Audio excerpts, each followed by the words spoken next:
Esta noche hablaremos del rapé. Atención, ¿qué es el rapé?, se preguntarán algunos. ¿Qué es? El rapé era polvo de tabaco, ni más ni menos. Polvo de tabaco que se aspiraba por la nariz. Esa trituración de la planta para ser aspirada empezó a utilizarse en América. La inhalación de polvo de tabaco era el sistema preferido por los incas. Una vez que llegó a Europa, se transformó en una costumbre curiosa que desapareció no hace tanto. El momento de mayor auge fue el siglo XVIII. El rapé se aspiraba para ser luego expulsado, no se retenía. Se pretendía provocar un estornudo, algo en apariencia inocente, pero sin embargo por entonces se consideraba extraordinariamente placentero. Todos los que aspiraban rapé tenían un pañuelo preparado, o si no el antebrazo listo para estornudar sobre él. Había para la costumbre del estornudo una etiqueta. Era importante no hacer muecas durante el estornudo. Había que estornudar con dignidad. Un buen aficionado al rapé debía tener buen pulso y el rostro bien afeitado. Claro, muy bien. Los que incumplían esas normas no estaban bien considerados. Gran parte del rapé que se producía en las colonias españolas, o gran parte del tabaco que se cosechaba en las colonias de América, iba destinado a Cádiz y a Sevilla. El tabaco que llegaba a Cádiz se enrollaba en cigarros o se molía para hacer rapé. Pero el que llegaba a Sevilla pasaba por la Real Fábrica de Tabacos, donde se convertía en rapé exclusivamente. Algunos de los que estamos aquí hemos pasado, no hace mucho, en ocasión de un viaje profesional, por ese mismo lugar donde estaba la Real Fábrica de Tabacos, que ahora es un edificio impresionante, donde está la universidad. Sí, señor. Sí, sí. Bueno, todo Sevilla es impresionante. Muy bien. Cuando se les pidió a los trabajadores sevillanos que produjeran tabaco al estilo de Cádiz, se negaron, diciendo que la manufactura al estilo de Cádiz era una labor femenina.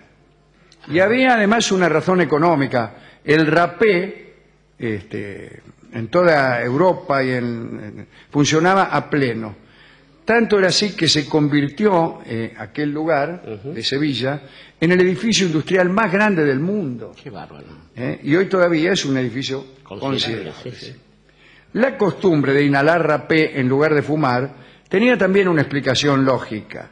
En muchos sitios no se miraba bien a los fumadores.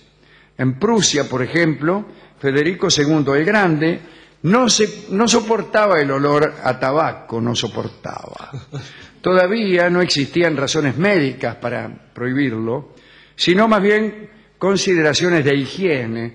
Federico decía que fumar era sucio y señal de que faltaba disciplina. Además podía provocar incendios, es cierto. Debido a ese peligro, los fumadores fueron perseguidos con saña por la policía prusiana. Incluso se había prohibido fumar en el campo para evitar los incendios de campos. Según otro edicto de Federico, encender una pipa en tiempo de cosecha se castigaba con un mes de calabozo a pan y agua.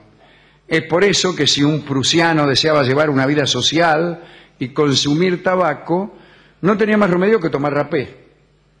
Lo curioso es que los antecesores de Federico el Grande, que fueron Federico I y Federico Guillermo I, eran fumadores incansables que se fumaban 30 pipas por día.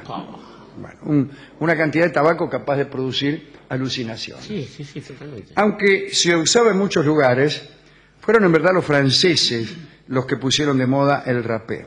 Se usaba en la corte francesa desde mediados del siglo XVI. De las cámaras reales pasó a las salas de audiencias y terminó por llegar a toda la sociedad. Ya en 1665 hizo su debut teatral al aparecer en la primera escena del acto primero del Don Juan de Molière. Ahí está el personaje Sganarelle, solo en escena y con una cajita de rapé en la mano, cantando las excelencias del tabaco. Según cuenta Giacomo Casanova, amigo de este programa, cuando llegó a París, la aparición de una nueva marca de rapé bastaba para volver locos a miles de personas. Cuenta Casanova que en una ocasión vio una muchedumbre agolpada frente a un negocio, preguntó qué ocurría, y un compañero le respondió que esperaban para comprar rapé. Casanova preguntó si era mejor que los demás, y su compañero respondió que no, pero era el que usaba la duquesa de Choc. Sí, bueno. El propio Casanova tenía una cajita de rapé que le había regalado una de sus amantes, que tenía un falso fondo, me refiero a la cajita, que permitía esconder un retrato de aquella amante desnuda. ¡Epa! Me dan ganas de estornudar. En Inglaterra, el consumo de rapé tuvo implicancias políticas. El rapé que conseguían los ingleses era producto del saqueo a los barcos españoles y franceses. Entonces, el botín arrebatado era vendido con frases que hablaban del heroísmo de los corsarios, por lo que tomar rapé adquirió un tinte patriótico. Del mismo modo que sucedía en Prusia, en Inglaterra el consumo de rapé prevaleció por cuestiones de higiene. En 1773, el Dr. Johnson, nuestro amigo, afirmaba: fumar ha pasado a la historia. Sin embargo, no veo por qué un hábito como el rapé, que cuesta tan poco esfuerzo y quita el vacío total de la mente, debería desaparecer. Esto decía Dr. Johnson, que tomaba rapé a manos llenas y llevaba los bolsillos llenos, no es que lo metía en una cajita, tenía directamente en el bolsillo, y a veces era tan bestia que metía la nariz en su propio bolsillo y listo. Nada de tabaqueras, pequeñas cajitas, no. Cada tanto se pegaba una olida y buenas noches. El consumo del rapé, todo esto seguramente lo sabremos por Boswell, que fue el biógrafo más completo que persona alguna ha tenido, con la probable excepción del Mahatma Gandhi, cuyas palabras todas sabemos, porque tenía una cohorte de copistas que anotaban todo lo que el tipo decía. Qué cosa, ¿no? Difícil. El consumo de rapé se despegó tanto, se desplegó, debe querer decir, en todo caso se despegó tanto ¿De qué? del fuego, Sí. que llegó a atribuírsele propiedades medicinales. Se despegó tanto de la racionalidad Está bien. que llegaron a atribuirle propiedades medicinales. El rapé se vendía como una cura para todos los desórdenes de la cabeza y del cuerpo. Había un rapé llamado Imperial Snuff que se vanagloriaba en su propaganda, ¿no?, de haber llevado a muchos a un grado de bienestar que nunca habían soñado. Muchos, como siempre sucede, adulteraban el producto. El rey de Inglaterra, Jorge I, promovió edictos contra la adulteración y contra el adulterio, probablemente. Parece que se usaban virutas de madera y arena, y vos te la respirabas. Sí. Y te morías, Por favor. me parece a mí. ¿Quién estableció los modales para aspirar rapé entre los ingleses? Fue nuestro amigo Bob Brummel, aquel dandy amigo del príncipe de Gales. Stuart Granger. Para más datos, Stuart Granger. A fin de hacer el proceso más limpio, Brummel estableció 3 fases para la expulsión nasal del rapé aspirado. Consideraba que la expulsión completa de lo inhalado en un solo lance era sobremanera desagradable. Muy bien, está bien. Entonces había que expulsarlo en 3 veces. El rapé favorito de Brummel era el llamado Martinique, que se vendía en la tienda más antigua y exclusiva de Londres. Bob Brummel contagió su afición al príncipe de Gales, dando lugar por primera vez a que un producto anunciara en su etiqueta que tenía el honor de proveer a la casa real. Proveedor exclusivo, claro, ahora se ven varias Ahora se ven mucho. otras cosas. No hubo razones específicas para el abandono de la costumbre de aspirar rapé. el uso, la moda mermó poco a poco hasta que se extinguió por completo hace unos 50, 60 años. A mí me parece que la última vez que yo vi rapé fue en un cumpleaños hace mucho tiempo. Y sé de quién era el cumpleaños. Ah, sí. Sé de quién. Era el cumpleaños de Horacio Ferrer, el primer cumpleaños de Horacio Ferrer al que yo fui. Qué bueno. Me invitaron ahí de lástima, calculo. Porque yo era un mamerto ahí. Igual que ahora, se imagina usted. Y alguien había traído una caja de rapé. Y yo sé quién la trajo. Y hubo una conversación, quizá la única que yo mantuve alguna vez con Astor Piazzolla, ¿En serio? acerca del rapé. Mire usted Todo el tiempo acerca de algunas de estas cosas que hemos hablado. qué notable. acerca ¿Sabe que de- yo le hice un reportaje, le hice varios reportajes a Astor, por suerte, y el primero que le hice, que fue a bordo de su barco en Punta del Este, me llevó a pescar tiburones, yo estaba aterrado la mitad del Claro. tiempo, hablamos del rapé también. Mire que mirá. curioso, sí. Qué cosa increíble. Me contó la historia del muñeco maldito, la escultura que el padre le había regalado a Gardel y que él Sí, encontró, sí, esa ese historia. tremendo. Mire usted qué cosa, ¿eh? Bueno, Querido Astor. estuvimos hablando un largo rato sobre el rapé. ¿A quién quiere que dediquemos esto? Además de Astor Piazzolla, desde luego. Creo que no deberíamos olvidar al amigo Nicot, porque en un momento se comercializaba en Francia esto del rapé. Le digo que ha vuelto a circular el rapé ahora comercialmente en Estados Sí, Unidos. pero acá. no va a comparar. No, no es lo mismo. No es lo mismo, ¿eh? La hierba de Nicot era. Ah, sí. Y la división del trabajo tabaquístico estaba el que se fumaba, el rapé y el masticado, que es otra variante del tabaco que también Sí, está claro. volviendo, que es repugnante directamente. Eso es lo peor. O algunos rapés se mezclaban con menta, según cuentan las cajuelas estas. Y algo que es interesante es que, recuerdo en mi pasaje por la Facultad de Medicina, hay una especie de huequito en la mano, si usted hace así como si le hiciera Acá, sí. la tabaquera anatómica. Ahí es donde se Tabaquera. volcaba el rapé de la caja para tener después uno se lo aplicaba en las narinas.